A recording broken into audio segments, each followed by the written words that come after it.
श्री हरदास शुक्रवार व्रत कथा। एक गांव में एक बुढ़िया रहती थी जिसके 7 बेटे थे। 6 बेटे कमाने वाले थे और एक बेटा निकम्मा था।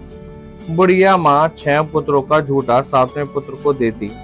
7वां पुत्र एक दिन अपनी पत्नी से बोला, देखो मेरी माता का मुझ पर कितना प्रेम है। वह बोली, क्यों नहीं, सबका झूठा बचा हुआ तुमको खिलाती हैं। वह बोला, जब तक आंखों से ना देखें मान नहीं सकता। पत्नी ने हंसकर कहा, देख लोगे तब तो मानोगे। कुछ दिन बाद एक बड़ा त्योहार आया। घर में 7 प्रकार के भोजन बने और चूरमा के लड्डू बने। वह पत्नी की बात को जांचने के लिए सिर दर्द का बहाना बनाकर पतला कपड़ा सिर पर ओढ़कर रसोई में जाकर सो गया और कपड़ों में से सब देखता रहा। 6 भाई भोजन करने आए।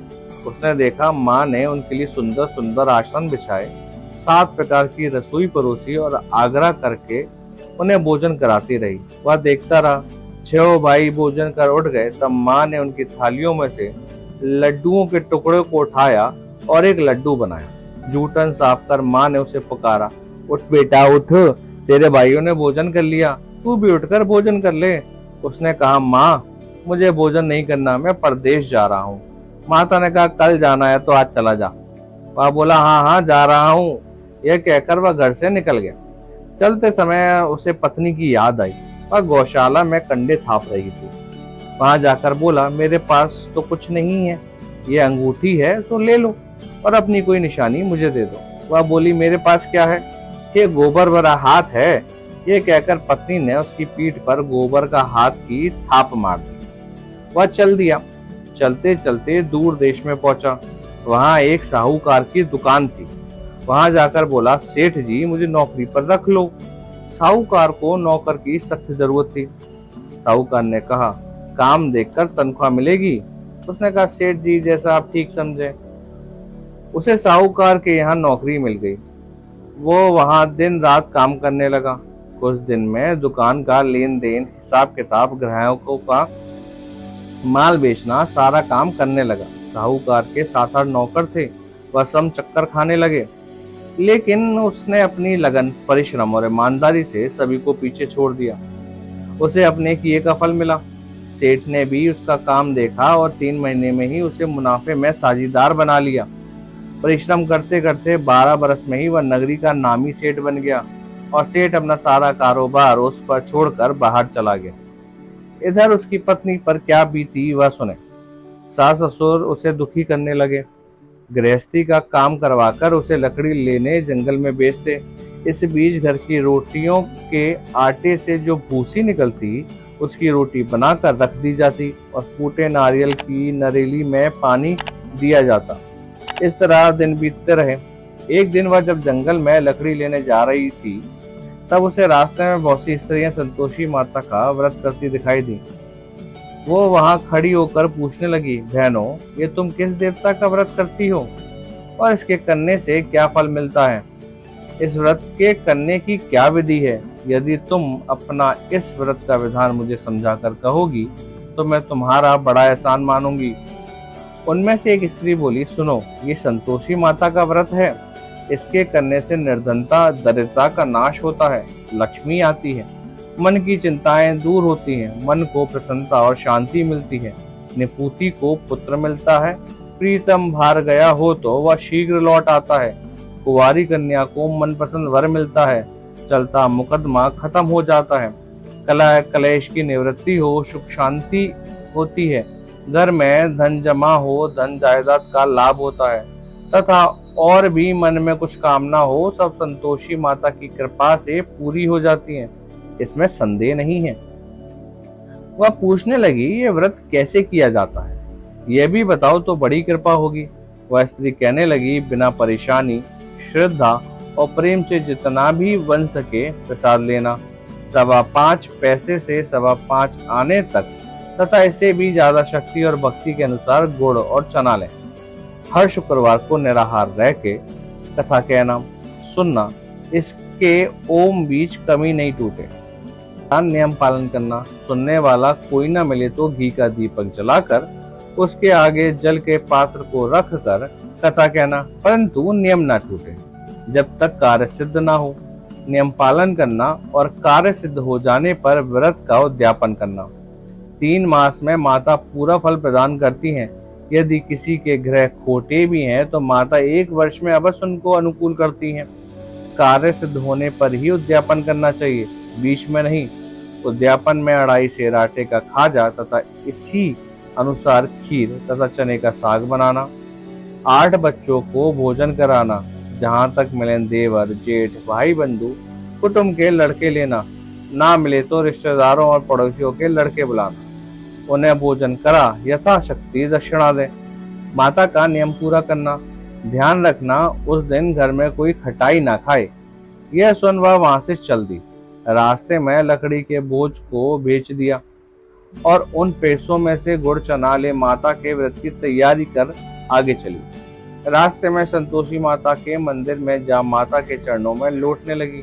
विनती करने लगी, माँ मैं दीन हूँ, निपट मूर्ख हूँ, व्रत के नियम कुछ जानती नहीं, मैं बहुत दुखी हूँ। हे माता मेरा दुख दूर कर, मैं तेरी शरण में हूँ।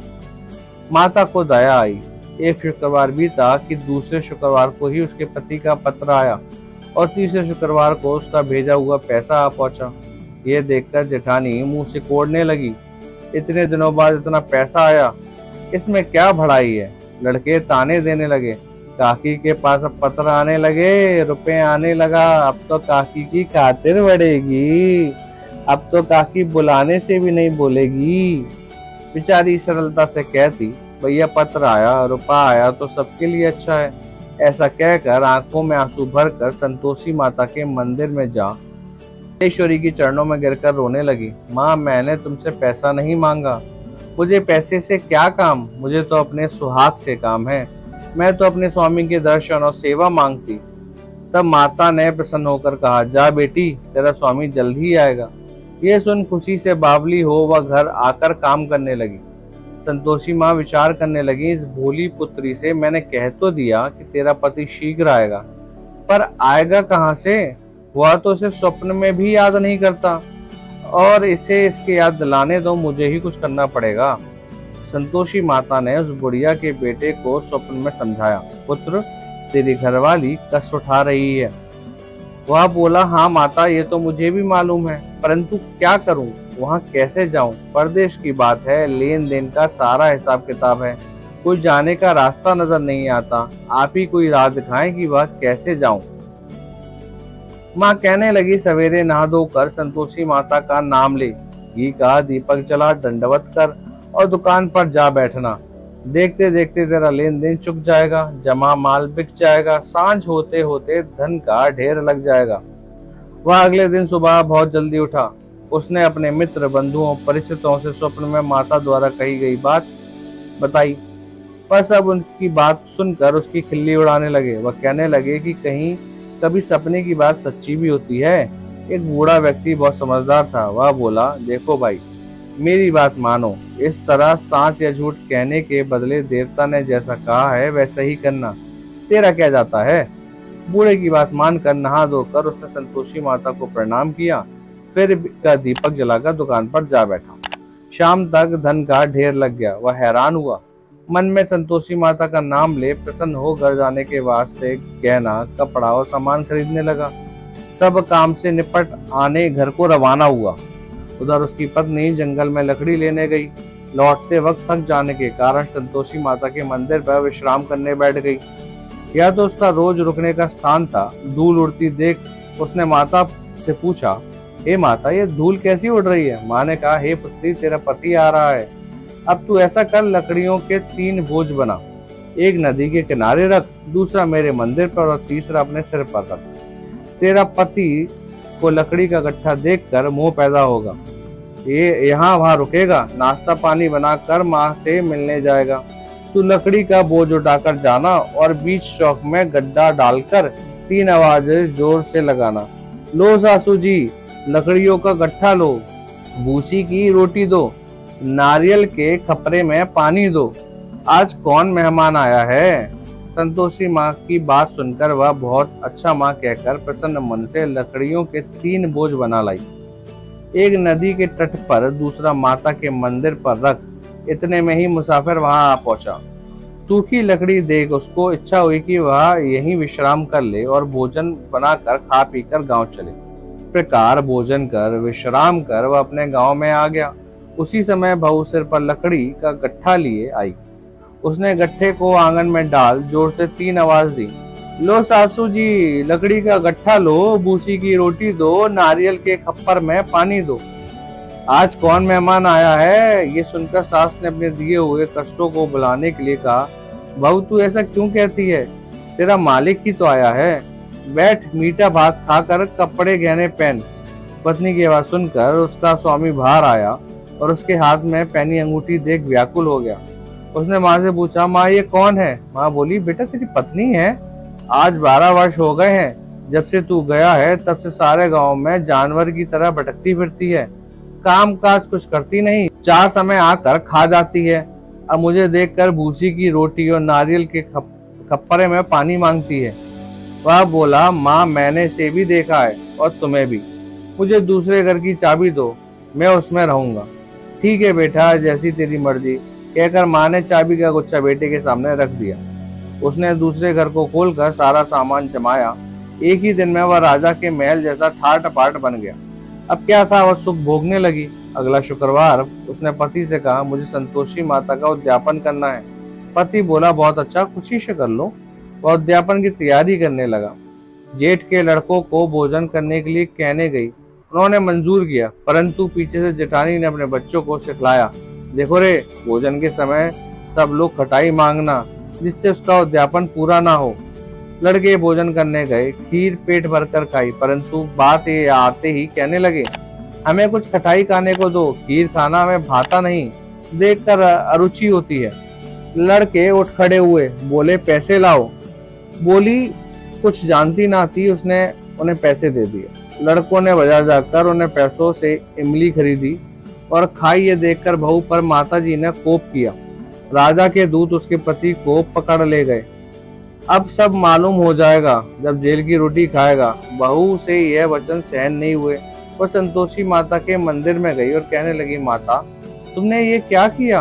हंसकर क्यों रुलाने लगी? माता बोली, पुत्री तूने मेरा व्रत भंग किया है, इतनी जल्दी से बातें भुला दी। वह बोली, माता भूली तो नहीं हूँ, ना कुछ अपराध किया है, मुझे तो लड़कों ने भूल डाल दिया, मुझे क्षमा करो माँ।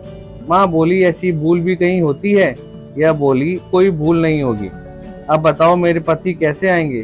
माँ बोली, पुत्री जब तेरा पति तुझे रास्ते में ही आता मिलेगा। वह मंदिर से निकलकर बाहर आई तो रास्ते में उसका अपना पति आता हुआ मिला। उसने पूछा, कहाँ गए थे? वह बोला, इतना धन जो कमाया है उसका कर राजा ने मांगा था, वह भरने गया था। वह प्रसन्न होकर बोली, भला हुआ, अब घर चलो। फिर अगला शुक्रवार आया। वह बोली, मुझे माता का उद्यापन करना है। पति ने कहा, ठीक है कर लो। फिर जेठ के लड़कों से भोजन को कहने गई। जेठानी ने लड़कों को सिखा दिया कि तुम पहले ही खटाई मांगना। लड़के भोजन करने बैठे, लेकिन भोजन करने से पहले ही कहने लगे, हमें खीर पूरी नहीं बाती, जी बिगड़ता है, कुछ खटाई खाने को दो। वह बोली, खटाई खाने को नहीं मिलेगी, खाना हो तो खाओ। उन्होंने उठकर चल दिए। जाने पर उसे ब्राह्मणों के लड़के बुलाकर भोजन करवाया। दक्षिणा की जगह उन्हें एक एक फल दिया। इससे संतोषी माता प्रसन्न हो गई। माता की कृपा से 9 माह बाद उसको चंद्रमा के समान एक सुंदर पुत्र प्राप्त हुआ। पुत्र को लेकर वह प्रतिदिन संतोषी माता के मंदिर में जाने लगी। माँ ने सोचा कि ये रोज आती है, आज क्यों ना मैं इसके घर चलूं, इसका आसरा देखूं तो सही। यह विचार कर माता ने भयानक रूप बनाया। गुड़ और चने से सना मुख, ऊपर से मुंड के सामने होठ, उस पर मक्खियां भिनभिना रही थी। दहलीज पर पैर रखते ही उसकी सास चिल्लाई, देखो रे, कोई चुड़ैल डांकनी चली आ रही है, लड़कों इसे भगाओ, नहीं तो सबको खा जाएगी। बहू रोशनदान से देख रही थी। वह प्रसन्न हो उठी, आज मेरी माता मेरे घर आई है। यह कहकर दूध पीते बच्चों को गोद से उतार दिया। इस पर उसको सास क्रोध में भरकर बोली, अरे इसे देखकर कैसी उतावली हुई है जो बच्चों को पटक दिया। इतने में माँ के प्रताप से जहाँ देखो वहाँ लड़के ही लड़के नजर आने लगे। वह बोली, माँ जी मैं इनका व्रत करती हूँ, ये संतोषी माता है। इतना कह उसने झट से घर के सारे किवाड़ खोल दिए। सबने माता के चरण पकड़ लिए और विनती कर कहने लगी, हे माता हम मूर्ख हैं, तुम्हारे व्रत की विधि हम नहीं जानते, तुम्हारा व्रत भंग कर हमने बड़ा अपराध किया है। हे माता, आप हमारे अपराधों को क्षमा करें। इस प्रकार बार बार कहने पर संतोषी माँ प्रसन्न हुई। इसके बाद उसकी सास कहने लगी, हे संतोषी माता, आपने बहू को जैसा फल दिया वैसा सबको देना। जो ये कथा सुने या पढ़े उसका मनोरथ पूर्ण हो।